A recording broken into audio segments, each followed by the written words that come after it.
నమస్తే, welcome to Abhinav Bharat. Dharmavaram మాజీ MLA YCP నేత కేతిరెడ్డి వెంకట్రామిరెడ్డి సంచలన వ్యాఖ్యలు చేశారు. పార్టీ గురించి ఆయన ఎక్కడా వ్యతిరేకంగా మాట్లాడకపోయినా గత ప్రభుత్వంలో జరిగిన తప్పుల్ని ధైర్యంగా ఎత్తి చూపారు.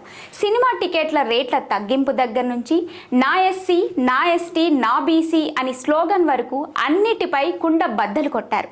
జగన్ ఏదైతే మంచి అనుకున్నాడో అదే అతన్ని ముంచిందని, ఇప్పటికైనా జాగ్రత్త పడాలన్నారు.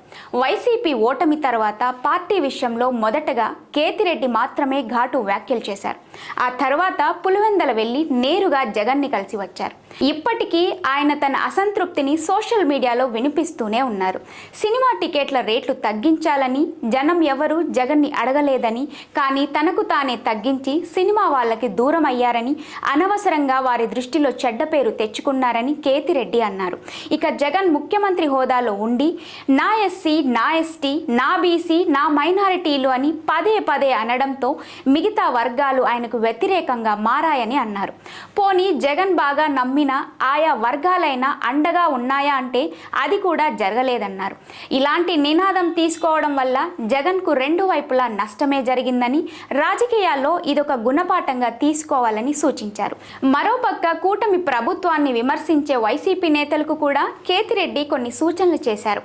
ఈ ఏడాది చివరి వరకు వారికి అవకాశం ఇవ్వాలని, ఆ తర్వాతే పథకాలపై విమర్శలు చేయడం సరైనదని అన్నారు.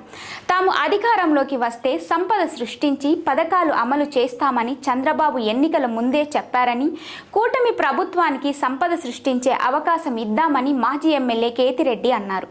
ముందుగానే విమర్శలు చేయడం, గగ్గోలు పెట్టడం సరికాదన్నారు. ఇంత తక్కువ సమయంలోనే అద్భుతాలు జరిగిపోతాయని భావించడం మూర్ఖత్వం అన్నారు ఆయన. కేతిరెడ్డి ఏదైనా మాట్లాడాలంటే పక్కా ఎవిడెన్స్ ఉంటుందనేది రాజకీయ వర్గాల్లో ఉండే అభిప్రాయం. ఒక భిన్నమైన దారిలో వెళ్తున్న కేతిరెడ్డిని ఈసారి ఓటమి మాత్రం చాలా కుంగదీసిందని రాజకీయ వర్గాల్లో చర్చ జరుగుతోంది.